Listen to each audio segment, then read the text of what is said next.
अब पाकिस्तान को तो हमारी सेनाओं ने उसकी औकात दिखा दी, लेकिन अब भारत के लोग उन देशों को सबक सिखाने की तैयारी कर रहे हैं जिन्होंने पाकिस्तान की मदद की, आतंकवाद का साथ दिया।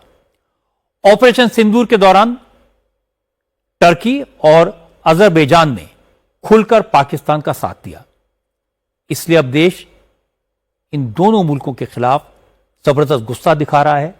टर्की हमारे देश में फ्रूट्स, सूखे मेवों और मार्बल जैसी तमाम चीजों का एक्सपोर्ट करता है, लेकिन अब हमारे देश के व्यापारियों की सबसे बड़ी संस्था confederation of all India traders ने व्यापारियों से टर्की के प्रोडक्ट्स न खरीदने की अपील की है। सोशल मीडिया में हैशटैग बॉयकॉट टर्की ट्रेंड कर रहा है। आज मुंबई में एकनाथ शिंदे की शिवसेना के कार्यकर्ताओं ने मुंबई एयरपोर्ट पर जाकर टर्की की कंपनी सेलेबी का कॉन्ट्रैक्ट रद्द करने की मांग की। यह कंपनी मुंबई एयरपोर्ट पर 70% एयरलाइंस के लिए ग्राउंड स्टाफ हैंडलिंग का काम करती है। शिवसेना विधायक मुरजी पटेल के नेतृत्व में कार्यकर्ताओं ने एयरपोर्ट के ऑफिशियल से मिलकर उन्हें मेमोरेंडम दिया, मांग की टर्की की इस कंपनी को 10 दिन में एयरपोर्ट से हटाया जाए। मुरजी पटेल ने कहा कि टर्की भारत से कमाता है और पाकिस्तान को खिलाता है, यह नहीं चलेगा। अगर 10 दिन के अंदर कंपनी ने अपना बोरिया बिस्तर नहीं समेटा तो शिव सैनिक उससे अपने तरीके से निपटेंगे। हमारी मीटिंग यही हुई है कि जो कंपनी है वो अपने खिलाफ उनका देश पाकिस्तान को मदद कर रहा है और भारत में मुंबई में पैसा कमाकर हमारे विरुद्ध में पैसा खर्चा कर रहा है।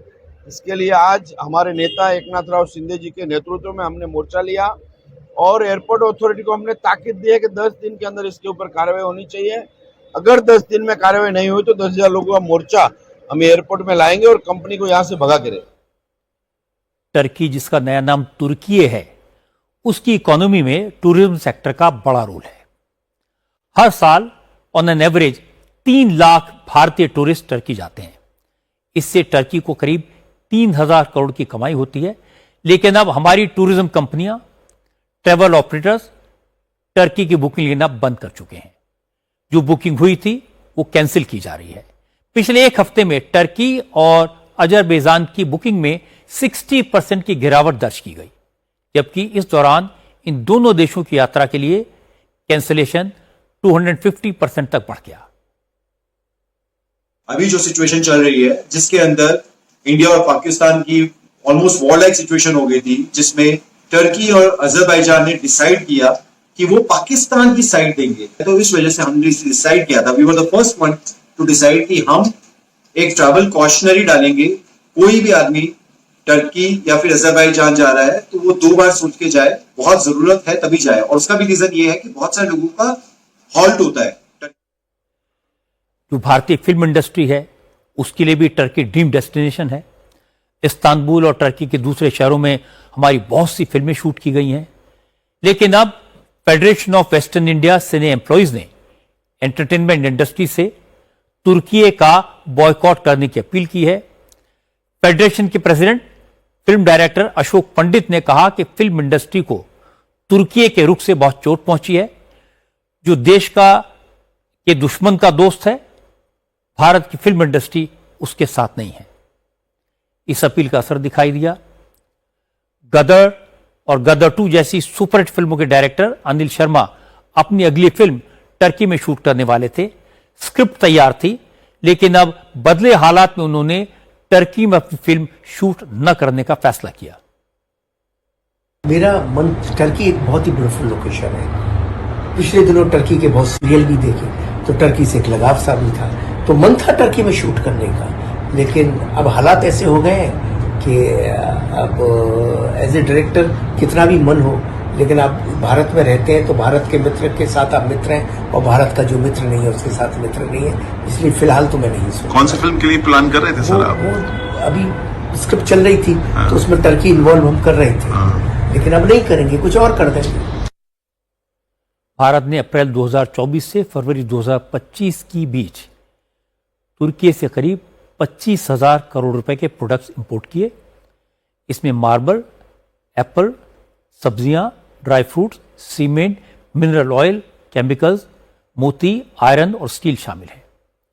टर्की में भारत का फॉरेन डायरेक्ट इन्वेस्टमेंट 2,000 करोड़ रुपए का है। भारत में यूं तो टर्की से कई फ्रूट्स आते हैं, लेकिन सबसे ज्यादा डिमांड टर्किश एप्पल की रहती है। लेकिन ऑपरेशन सिंदूर के बाद फल कारोबारियों ने टर्की के फ्रूट्स का बॉयकॉट करने का फैसला किया। गाजियाबाद की फल मंडी में फलों के होलसेलर कारोबारियों ने कहा, जो ऑर्डर दिए जा चुके हैं वो तो वापस नहीं हो सकते, लेकिन भविष्य में टर्की के सेब और बाकी फ्रूट्स भारत में नहीं आएंगे। बिल्कुल हमने बायकॉट कर दिया है। तुर्की के किसी भी जो है प्रोडक्ट है, सेब थे, बाकी और फल आते थे वहाँ से जो भी है, क्योंकि तुर्की ने जो है पाकिस्तान का जो है साथ दिया है। काफ़ी माल आता था जी, ये हज़ारों करोड़ का माल आता था यहाँ पे हिंदुस्तान में, इसलिए वहाँ का सब बायकॉट कर दिया है। बिल्कुल नहीं मंगाएंगे जी, बिल्कुल बायकॉट। तुर्की के सारे फलों का जो ही प्रोडक्ट है सबका।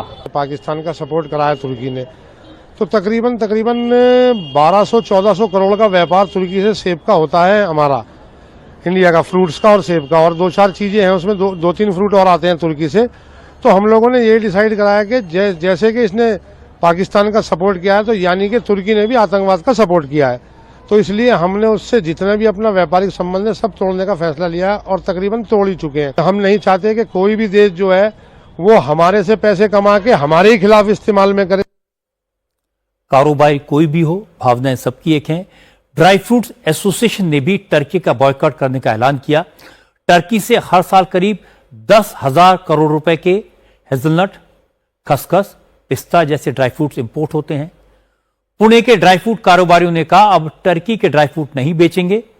ग्राहकों को उससे कोई खास फर्क नहीं पड़ेगा, लेकिन टर्की को अरबों का नुकसान होगा।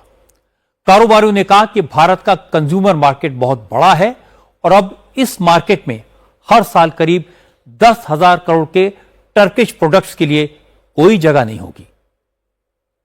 हम ड्राई फ्रूट की कुछ आइटम टर्की से इंपोर्ट करते थे, जो खसखस है, हेजलनट है, टर्कल है, आलूचा बोलते हैं उसको, कुछ पिस्ता की कुछ क्वालिटीज आती है वहां से, जो आज के डेट में हम पूरा उसका बहिष्कार करते हैं। हम इंपोर्टर्स को भी रिक्वेस्ट करते हैं कोई उस तरीके कोई आइटम इंपोर्ट ना करें। पूना के हिसाब से देखा जाए तो इसका महीने का 100 से 200 करोड़ का ट्रांजैक्शन होता होगा टर्की से, और महाराष्ट्र के हिसाब से तकरीबन 1000 से 2000 करोड़ का ट्रांजैक्शन होता होगा। यहाँ पे बहुत बड़े बड़े इंपोर्टर्स पूरे महाराष्ट्र भर में हैं, और भारत देश का हिसाब किया जाए तो 10 से 20 हजार करोड़ का कम से कम इसका इंपोर्ट टर्की से होता है। लेकिन अगर ये पूरा बहिष्कार किया जाएगा तो टर्की की एक बहुत बड़ी कमर टूटेगी, इससे उनका बहुत आर्थिक बड़ा नुकसान होगा, क्योंकि भारत एक बहुत बड़ा कंज्यूमर मार्केट है। टर्की को टर्की का अगर बहिष्कार होता है भारत की तरफ से, तो उनकी 50% कमर आर्थिक नुकसान काफी बड़ी मात्रा में होगा। अननेसेसरी बीच में आया, अननेसेसरी वो हमारे दुश्मन के साथ खड़ा हुआ है। लेकिन कुछ साल पहले या कुछ महीनों ही पहले जब वहाँ तकलीफ हुआ था, जब वहाँ भूकंप आया था, तो सबसे पहले मोदी जी और भारतवासियों ने वहाँ पर डॉक्टर भेजे, नर्स भेजे, पर फिर भी वो गद्दारी दिखा रहा है और दुश्मनी निभा रहा है। तो हम एज अ कस्टमर या जो भी लोग हैं, हम लोगों को ध्यान रखना चाहिए कि वहाँ प्रोडक्ट जो भी आते हैं वहाँ से टर्की से, उसका पूरी तरह से 100% बाइकआउट करना चाहिए। Boycott is the only one thing. Turkey की सभी आइटमों का निषेध करता हूँ। मेरे को कोई आइटम उनकी रखने में कोई इंटरेस्ट नहीं है। जो हमारे देश के साथ नहीं है, हम उनके साथ नहीं है। टर्की को तो 100% इम्पैक्ट आएगा इन चीजों का। टर्की की इकोनॉमी पे भी फर्क पड़ेगा जब इंडिया उसका निषेध करेगा। आज इंडिया 1 करोड़ चाहे 140 करोड़ लोगों की जनसंख्या का देश है। जितना इंपोर्ट इंडिया करता है कोई भी कंट्री करता नहीं है। अगर हमको वो लोग चैलेंज करते हैं किसी चीज के लिए, तो वो चैलेंज उनको रिवर्स बैक करना ही पड़ेगा। ये चैलेंज टर्की को महंगा पड़ेगा। एशिया की सबसे बड़ी मार्बल मार्केट उदयपुर के व्यापारियों ने भी तय किया कि अब वो टर्की से मार्बल नहीं मंगवाएंगे। भारत टर्की से हर साल करीब 14 लाख टन मार्बल इंपोर्ट करता है। हर साल सिर्फ उदयपुर से ही टर्की का 5,000 करोड़ से ज्यादा का कारोबार है। लेकिन अब उदयपुर के मार्बल व्यापारियों ने तय किया, न टर्की को मार्बल इंपोर्ट का ऑर्डर देंगे, न टर्की का मार्बल बेचेंगे। ओपनली टर्की ने पाकिस्तान को सपोर्ट किया, तो हमारे मार्बल प्रोसेसर समिति के सभी सदस्यों ने हमने निर्णय लिया कि जो टर्की से माल इंपोर्ट हो रहा है, जो टोटल इंपोर्ट का करीब 18 लाख टन का जो इंपोर्ट पूरे भारत में होता है पूरे साल भर का, उसमें 70% टर्की से हो रहा है। तो उसका हमने तुरंत कार्रवाई से आयात पर प्रतिबंध का निर्णय लिया है स्वेच्छा से। इतनी बड़ी संख्या के अंदर भारत के अंदर टर्की का माल आता है तो कहीं ना कहीं हम उन्हें सपोर्ट कर रहे हैं, और उन्होंने जो राष्ट्र विरोधी गतिविधि अभी जो करी है उसमें अगर इस माल को पूर्ण तरह से उदयपुर ही नहीं और भारत की समस्त एसोसिएशन अगर रोक देती है तो कहीं ना कहीं ये एक बहुत क्लियर मैसेज पूरे अंतर्राष्ट्रीय कम्युनिटी को जाएगा कि सरकार ने जो इतने गौरवपूर्ण कदम जो उठाए हैं अभी, उसके लिए सरकार अकेली नहीं, उनके साथ उद्योगपति और समस्त भारतीय सरकार के साथ खड़ा है।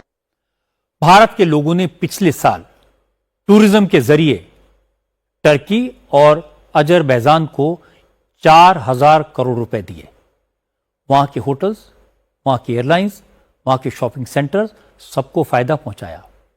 टर्की और अजरबैजान की इकोनॉमी को बूस्ट दिया, वहां के लोगों को जॉब्स मिले। लेकिन पहलगाम के हमले के बाद ये दोनों मुल्क पाकिस्तान के साथ खड़े हुए, आतंकवाद की फैक्ट्री को माल सप्लाई कर रहे थे। क्या हमें इन देशों का बॉयकॉट करना चाहिए? मुझे लगता है बिल्कुल करना चाहिए। ट्रेड और टेरर साथ साथ नहीं चल सकते, टूरिज्म और टेरर साथ साथ नहीं चल सकते। मेरे अपने एक दोस्त का बर्थडे सेलिब्रेशन अगले महीने टर्की में था। मैंने इनविटेशन एक्सेप्ट किया था। हम लोग 5 दिन टर्की में रहने वाले थे। पहलगाम की घटना के बाद वैसे ही कहीं जाने का मन नहीं था, और टर्की की हरकत देखकर वहां जाने को तो सवाल ही नहीं था। मैंने जैसे अपने दोस्त को दुविधा बताई, उन्होंने तुरंत सारी बुकिंग कैंसिल कर दी। और ऐसे बहुत सारे लोग हैं। जब तक टर्की और अजरबैजान पाकिस्तान का साथ देंगे, हम वहां नहीं